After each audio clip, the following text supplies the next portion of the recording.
통합진보당은 헌재의 통합진보당 해산 결정으로 정부의 실정과 비선 실세 국정농단 사건이 덮어질 것이라고 기대해서는 안 될 것입니다. 오히려 이번 헌법재판소의 결정 이후 우리나라 민주주의에 대한 국제사회의 우려가 점점 커지고 있음을 직시해야 합니다.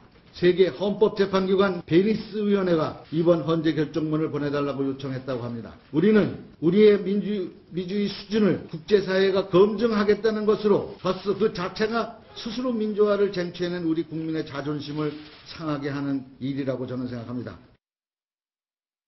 자, 문희상 위원장 오늘 여러 가지 얘기를 많이 꺼내놨는데, 자, 실정 은폐용이다. 그래서 통진당 해산을 이렇게 새로운 프레임 안에 전략적으로 넣었습니다. 지금 어떤 계산이 깔려 있는 건지 자세히 한번 분석을 해보겠고요. 그리고 문희상 위원장이 청탁해서 처남이 취업했던 그 회사의 대표와 어떻게 문희상 대표가 얽혀 있는지 이야기도 자세히 해보겠습니다. 자, 조수인 차장께 먼저 질문을 드려야겠는데, 지금 새정치민주연합이 이번 통진당 해산을 계기로 여러 가지 전략적 판단을 하고 있는 것 같은데요. 내부적으로는 어떤 얘기가 오고 가고 있는 건가요? 네. 참 이 문희상 비상대책위원장의 현 지도부는 계속 지금 통진당 감싸기에 급급한 모습인데요. 많은 새정치민주연합의 의원들은 이참에 좀 종북 숙주라는 고리를 끊어내야 되는 것 아니냐, 이런 의견이 적지 않음에도 지도부는 계속해서 지금 통진당을 감싸고 있습니다. 이거는 이 지도부가 지금 현재도 이 친노계가 다수를 장악하고 있기 때문에 이 통진당의 헌재 결정에 대해서 수용하고, 또 2012년에 어떤 그 종북연대라고 하죠. 야권연대에 대해서 사과를 한다면 그때 당시의 선택이 대단히 잘못됐다는 것을 인정하는 셈이 된다. 이런 판단이 깔려서 지금 감싸기를 하고 있는 것 같은데요. 한마디로 말해서 소탐 대실입니다. 통진당의 지지율은, 그 정당 지지율은 그동안에 1% 안팎 정도 됐습니다. 1% 안팎을 건지려다가 넓은 중도를 다 잃을 수가 있습니다. 네. 그리고 이 진보 정치의 본령이라고 하는 것은 바로 노동 문제라든지 사회적 약자라든지 사회적 양극화라든지 이런 문제에 천착하는 것입니다. 새정치민주연합이 지금이라도 좀 그 태도를 분명하게 바꿨으면 좋겠습니다. 예. 자, 지금 헌재에서 8대1의 결정이 나왔어요. 우리가 예상했던 것보다 훨씬 더 그 통진당이 종북 문제가 있다고 본 게 바로 헌재의 판단이었고, 지금 국민 여론들도 해산 결정이 잘했다라는 게 절대 다수를 지금 차지하고 있는 그런 상황이잖아요. 그렇다면은 제1야당인 새정치민주연합, 더군다나 통진당 탄생을 책임져야 한다는 비판을 받고 있는 그런 새정치민주연합인데, 자, 여기 지금 3명의 사진이 나와 있습니다. 지금 이 통진당 해산에 대해서 어떤 입장들도 내놓지 않고 있는데 어떻게 봐야 될까요? 네, 바로 2012년 총선 때 당시 민주통합당이었죠. 민주통합당에서는 그 한명숙 대표, 그리고 문재인, 이해찬 의원, 이 세 사람이 그 총선 공천에 깊숙이 관여를 했고, 통합진보당과 야권연대를 매일 정말 여러 차례 강조하면서 성사를 시켰습니다.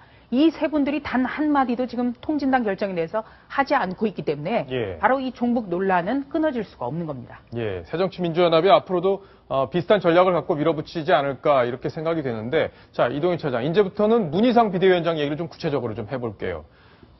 이 사퇴 여론이 사실 많이 들끓고 있잖아요, 지금.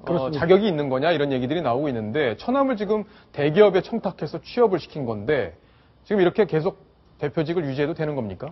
아까 문희상 위원장이 말씀을 하셨는데요. 이 재판을, 이 통진당 해산 결정 때문에 어떤 비선 논란이나 국정농단 이런 것들이 덮어질 거라고 생각하면 오산이다라고 말한 것처럼 그 이야기를 본인에게 그대로 대입하면 지금 그런 주장을 한다고 해서 본인이 저질렀던 청탁, 이 부정한 청탁, 이게 없어지지 않거든요. 많은 분들이 되게 궁금해하고 관심 있게 지켜보고 있는 사안입니다. 엊그제 보도를 보니까 서울대, 연세대, 고려대 이런 명문대학교 다니는 학생들도 절반 안 되는 수준이 취업이 되고 있다고 합니다. 취업하기 그렇게 어려운 상황인데 말 한마디로 연간 1억 넘는 그런 돈을 받을 수 있는 자리에 척척 취업시켰다. 이게 어떻게 갑의 횡포고 특권의식이고 반칙이고 우월이고 범죄고 이런 것들이 아니라고 할 수 있겠습니까? 이런 것들에 대한 국민들의 분노와 궁금증에 대해서 문희상 위원장이 진솔하게 반성하고 책임지는 자세를 보여야 할 겁니다. 자, 조수인 차장께 제가 또 궁금한 게 한 가지 있습니다. 지금 시청자 질문이 또 들어왔네요. 먼저 좀 보고 또 이야기를 이어나가겠습니다. 조수인 차장님, 문희상 위원장의 문제가 정치권에서는 조용하네요. 진짜 조용합니다, 요새. 한마디 한 사람은 조경태 의원뿐인 듯한데 새누리당에서는 왜 아무 반응이 없을까요? 제가 사실 이거 여쭤보려고 한 건데 시청자께서 딱 질문을 하셨네요. 새정치민주연합 내에서는 왜 조용한 거고 새누리당은 왜 조용한 건지 답변이 가능하십니까? 네, 새정치민주연합에서 어떤 이 도덕성에 대해서 비판하는 사람은 항상 조경태 의원밖에 없습니다. 예. 항상 나홀로 선택인데요. 이 새정치민주연합의 중도파 의원들 그리고 정말 건전한 상식을 갖고 있는 분들은 정말 많습니다. 그런데 이 친노 하면은 가장 위험한 게 도덕적 이중성입니다. 항상 문제가 됐던 도덕적 이중성. 예. 예. 그러니까 남이 하면은 이건 굉장히 문제가 되는데 내가 하면 항상 합리화가 됩니다. 네, 노무현 정권 때부터 바로 이 도덕적 이중성 때문에 굉장히 질타를 받았는데요. 이 친노가 우위를 점한 정당에서 바로 중도파들은 무슨 말을 하더라도 지쳐서 못하겠다는 거거든요. 공론화가 안 됩니다. 그리고 또 새누리당은 너무 점잖습니다들. 네. 항상 이제 이분이 들을 때 또 뭐 문제를 삼을 수도 있겠습니다만 새정치민주연합의 김현 의원 사건 났을 때도 새누리당은 단 한 번도 논평이나 브리핑을 낸 적이 없습니다. 예. 네.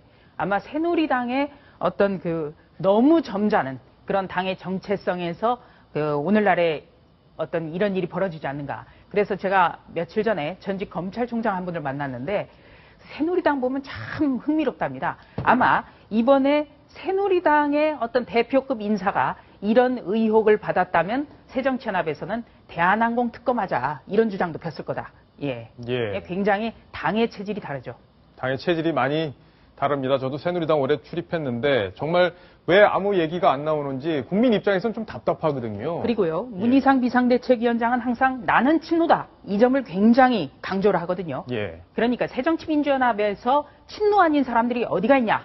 이 주장과 함께 문희상 위원장은 노무현 정권 때 초대 대통령 비서실장을 지냈습니다. 그러나 노무현 대통령이 항상 강조했던 것이 바로 원칙 있는 사회, 예. 특권 없는 사회, 특권과 반칙이 없는 사회였습니다. 여기에 대해서 문희상 위원장이 답변을 해야겠습니다. 자, 김태현 변호사께 예. 제가 질문 하나 드릴게요. 일단 이게 뭐 논란이 있는 게 아니라 판결문에서 다 드러난 거예요. 범죄 혐의가. 예. 자, 그럼 검찰 수사도 이제 진행이 될 테고 그럼 법적으로 무조건 처벌되는 거 아닙니까? 어떻습니까?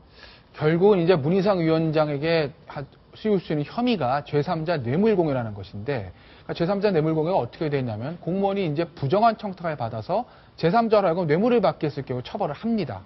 근데 제3자가 뇌물을 받은 것은 맞죠. 예. 왜냐면 판결문에 보면 어찌됐건 간에 그 처남이 일을 하지 않은 채로 문희상 위원장이 대한항공 측에 부탁을 해서 취업을 해서 8년 동안 8억을 받았다. 이건 맞습니다. 근데 문제는 그 문희상 위원장이 조양호 회장에게 부정한 청탁을 했느냐. 예. 이걸 입증을 해야 제3자 뇌물공여를 처벌할 수 있을 텐데 아마 이게 굉장히 오래된 일이기 때문에 검찰이 과연 그 부정한 청탁 부분을 입증할 수 있을까. 그게 결과적으로는 문희상 의원의 어떤 형사적인 처벌과는 직접적 예. 연관이 될 자, 겁니다. 그걸 검찰이 어떻게 밝혀낼지 저희가 또 관심 있게 지켜보겠습니다. 자, 이동현 차장이 마지막으로 짧게 좀 소개를 해주셨으면 좋겠는데, 네. 자, 지금 항맥이 막 얽혀 있다고 그런 얘기가 좀 나오고 있어요. 어떤 얘기인지 설명을 해주시죠. 예, 문희상 위원장과 조양호 대한항공 회장은 잘 알려진 것처럼 경복고등학교 동문입니다. 그런데 실제 취업을 알선했던 미국에 있는 물류회사 대표, 예. 이 사람 역시 조양호 회장과 경복고등학교 40위의 동기. 즉, 동기 동창이군요. 그렇습니다. 세 명 예. 모두가 경복고 선후배 사이다. 이런 설명이 가능하고요. 예. 또 한 가지,